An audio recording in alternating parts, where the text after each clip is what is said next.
Hey guys, welcome to this lecture on comparison between VSS and VDS. Now, folks who are new to vSphere networking, VSS stands for vSphere Standard Switch and VDS stands for vSphere Distributed Switch.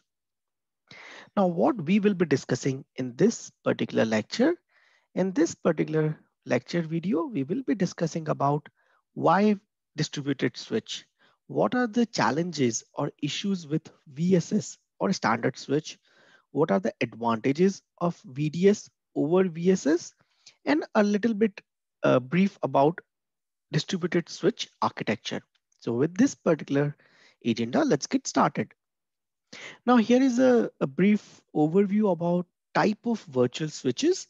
So a very first switch we are having it is a standard switch. Now this standard switch provides network connectivity between VMs, VM kernel NICs and to the external network. Now this VSS or a standard switch gets created by default during ESXi installation. What we are having it is distributed switch. Distributed switch functions as a single switch, but it spans across multiple ESXi hosts. This particular switch or distributed switch provides centralized management interface to configure and monitor virtual networking. Now we have a next generation of switch is NSX managed virtual distributed switch. Now this NVDS and the next switch what you see in the list CVDS, these switches are very specific to NSX networking. Now this NVDS is a next generation of logical switch that runs on transport nodes of NSX architecture. This NVDS switch is completely managed by NSX manager and NVDS switch is one of the data plane component of NSX architecture. Now from the VDS 7.0 onwards, we have a new switch called CVDS or also known as Converged VDS. Now this Converged VDS allows NSXT to be deployed directly on VDS 7.0, unlike NVDS. Now this Converged VDS in vSphere environments because this particular switch converge your ESXi host switches and NSXT switches on a single platform. This CVDS requires vCenter server to enable NSXT networking. Now, since this particular lecture, we are focusing or discussing more about VSS and VDS. So let's start with the comparison between VSS, standard switch and distributed switch. NVDS, CVDS are very specific to NSXT based networking. Now, let's understand a little bit about the switching basics. Now, every switch, whether it's a virtual switch or whether it's a physical switch, every switch will have a two plane. One, we call it as a management plane or control plane. And the second plane, we call it as a data plane. Now, what is the role of management plane? The management plane is a control structure that we use to configure the data plane functionality. Now, this management plane actually used to configure the control policies. For example, if I take a vSphere networking example, now whenever we configure teaming policies like port ID based or MAC based, whenever we go and configure traffic shaping policies, maybe inbound, outbound traffic shaping, whenever we go and configure VLAN configuration, right? So these are the control policies which we through which we are defining some kind of policies in our virtual environment or virtual switching. That's what the job of the management plane control plane of creating or updating those control policy objects. Whereas we have a data plane. Now this data plane actually implements the switching and forwarding, filtering. This data plane is responsible for your packet switching, forwarding, and filtering. For example, when you define that I would like to configure VLAN ID 100 on that particular switch or port group, that's a control plane or management plane is defining that.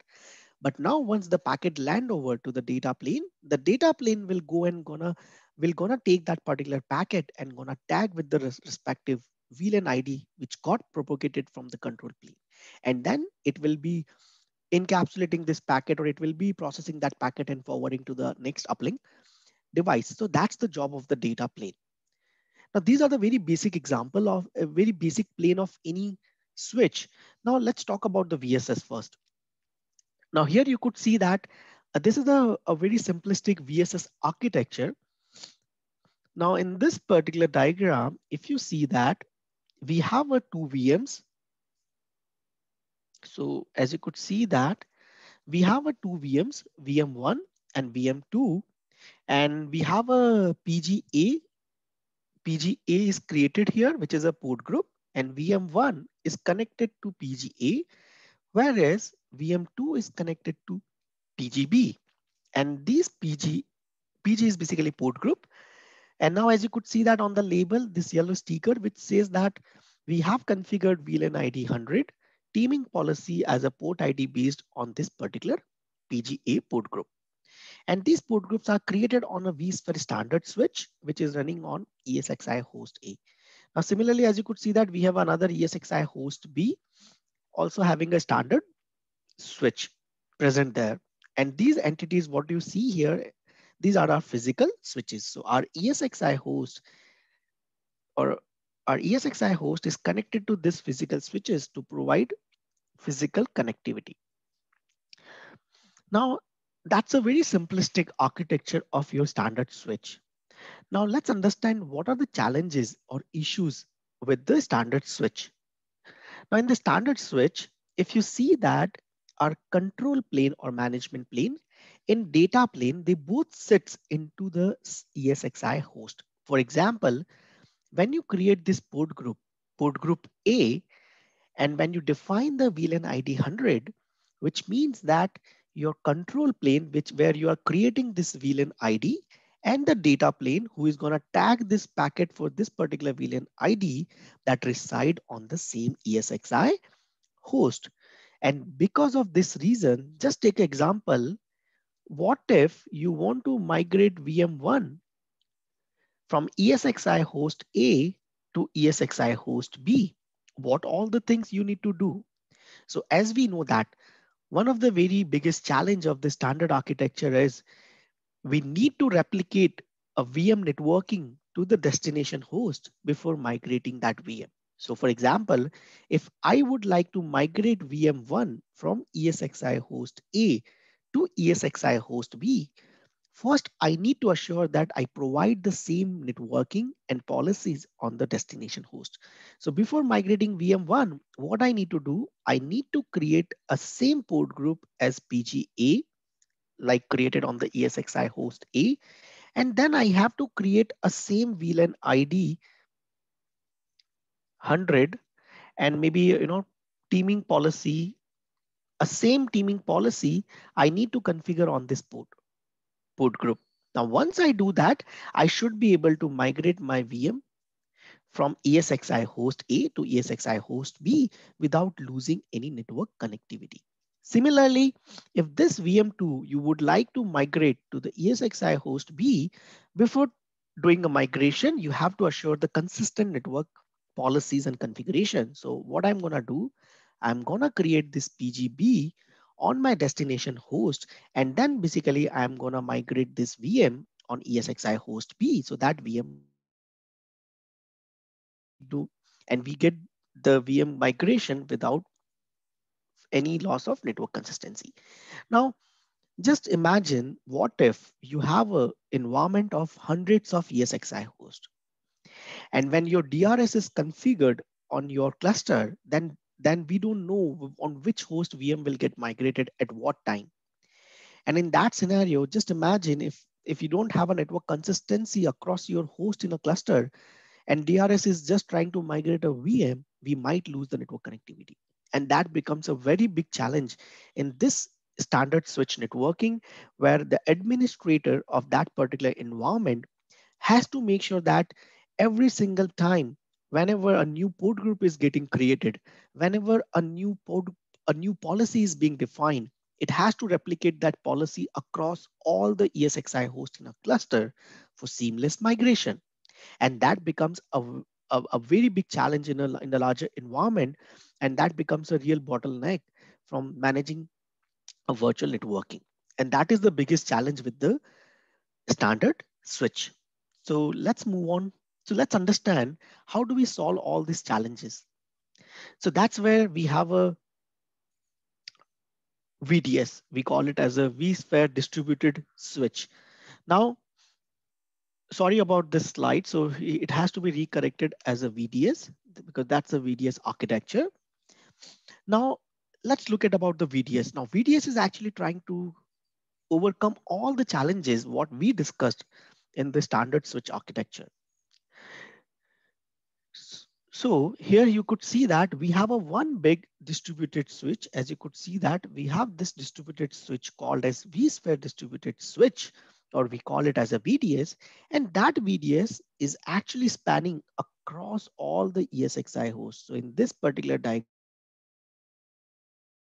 these three ESXi host A, ESXi host B, and ESXi host C, having a connectivity to a single large distributed switch or single switch called vSphere distributed switch.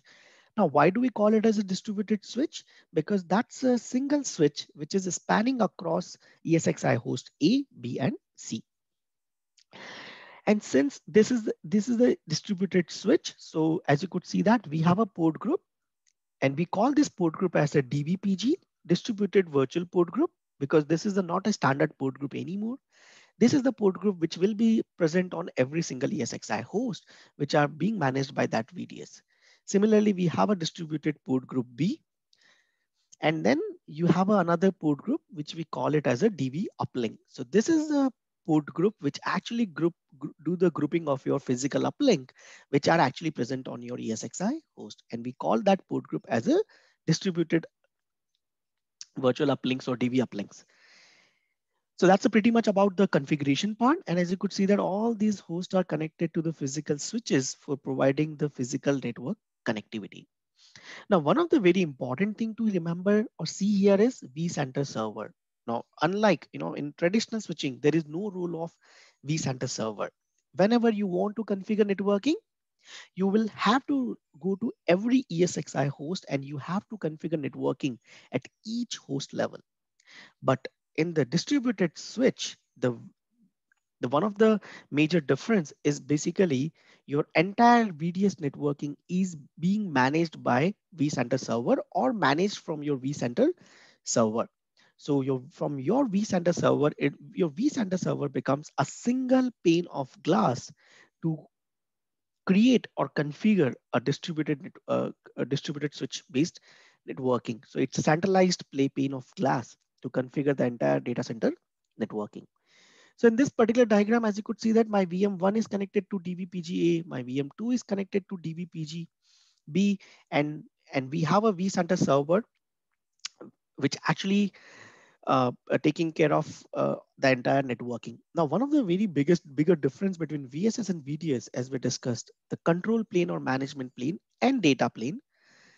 Now, in the VDS networking, what happens is basically your control plane or management plane sits at the vCenter level. So this vCenter level, we are having a control plane of our switch.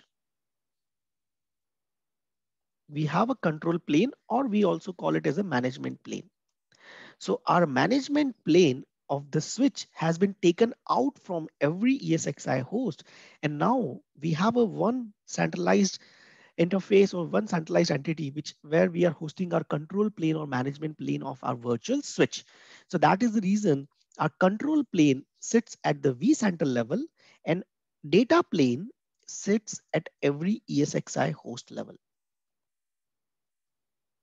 So our data plane sits at every ESXi host level, where control plane we have taken out from every ESXi host. We have taken out from every ESXi host, and we have defined a control plane at the vCenter level. And that is the reason your VDS is always managed by your vCenter server.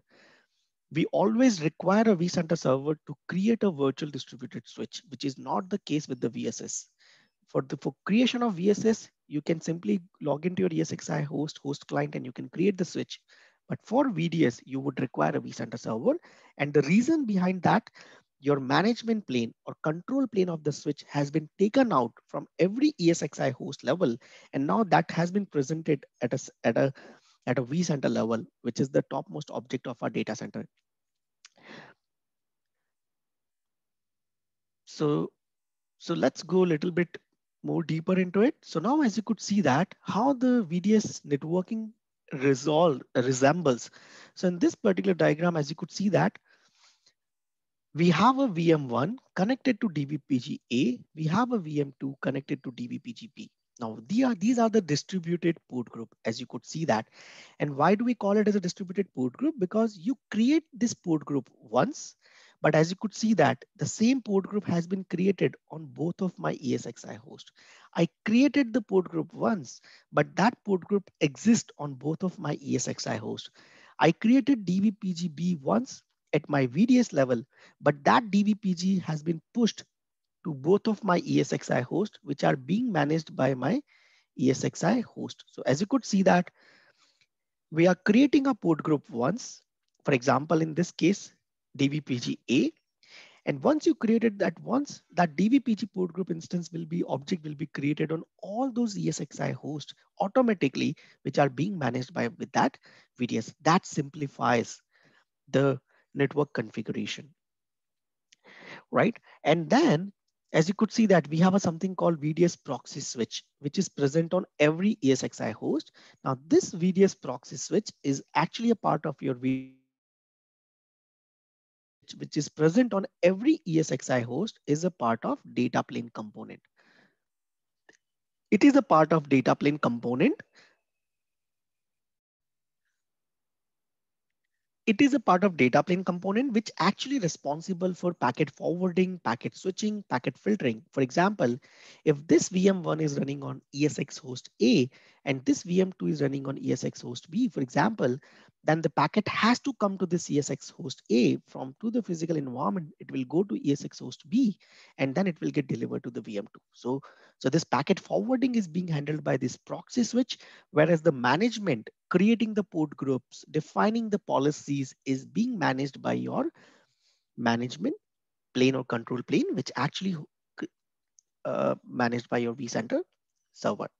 So now let's try to understand the problem which we discussed in the VSS. So what will happen, let's say when I try to migrate a VM from ESX host A to ESX host B. So now in this particular scenario, just imagine I just have a VM which is connected to DVPG-A. When I try to migrate that VM from ESX host 1 to ESX host 2, I do not need to bother about creating the same port group on my destination host because that port group is already presented on my destination ESXi host as a part of VDS configuration. Whatever VLAN policy I had created or whatever the teaming policy I had created on this DVPGA, it's already present on my VDS distributed configurations. So now when I'm trying to migrate a VM, I can have a seamless migration of my VM and I can have a consistent network configuration without bothering about whether the same port group exists on my destination host, whether the same policies has been pushed to my destination ESXi host or not. That's the power of distributed switch. Distributed switch is actually gives you a centralized way of managing virtual networking, not at the host level, but at the data center level. And it also helps you in providing you consistent network configuration during performing a vMotion. So that's the major difference between VSS architecture and the VDS architecture. Now, other than that, there are major differences between VSS and VDS in terms of features. As you could see that a VSS is a very basic switch, which actually gives you very basic functionalities or features like we have a L2 switching, as you could see that. So it gives you basic L2 switching, VLAN segmentation, IPv6 support, VLAN 802.1q tagging, NIC theming, and outbound traffic shaping. So these are the features which are only supported by your VSS. And obviously this feature has to be supported by your VDS, or is actually supported by VDS. But other than that, as you could see, that the capabilities what VDS offers you is much more than what your VDS can offer. Like for example, the VDS not only gives you outbound traffic shaping, it also gives you inbound traffic shaping.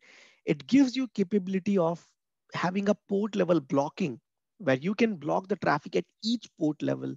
It gives you QNQ private VLAN tagging, load-based teaming, which is one of the very intelligent algorithm when you're dealing with the teamings in the VDS environment. It gives you a data center level management where from a single pane of glass, you can configure the entire data center networking rather than configuring networking at every host level. vSphere vMotion, it gives you capability of network vMotion, where basically the moment when you migrate a VM from host A to host B, the network policies also migrate along with that VM. That's the power of VDS. It not only gives you policy configuration at every port group level, but VDS also has a capability of giving you policy configuration at every port level. That's the capability what VDS provides us. It also gives you port mirroring, port monitoring kind of stuff, where basically you can monitor at each port level stats how you do it in your physical switch. It also gives you net flow, where you can monitor the traffic at each port level. It's like a port mirroring, where it gives you R span, ER span kind of port mirroring capabilities what your physical environment gives you. Other than that, there are a couple of other features, like you can take a backup of your entire VDS configuration, you can restore it, you can import your configuration, you can export those configurations. It also give you health check kind of features. So there are a lot more capabilities what VDS provides us, and that is the reason your standard switch is always present as a part of your ESXi installation. But to get the VDS distributed switch, you will have to purchase Enterprise Plus license, because this particular switch only comes with the Enterprise Plus license. And as we know that with the introduction of CVDS in the NSXT, this VDS is the backbone of NSX networking. So that's the reason VDS is one of the very crucial component, data plane component of entire VMware networking architecture. Thanks for your time. We hope you enjoy this lecture. Please like, share, and subscribe to our YouTube channel. Thank you.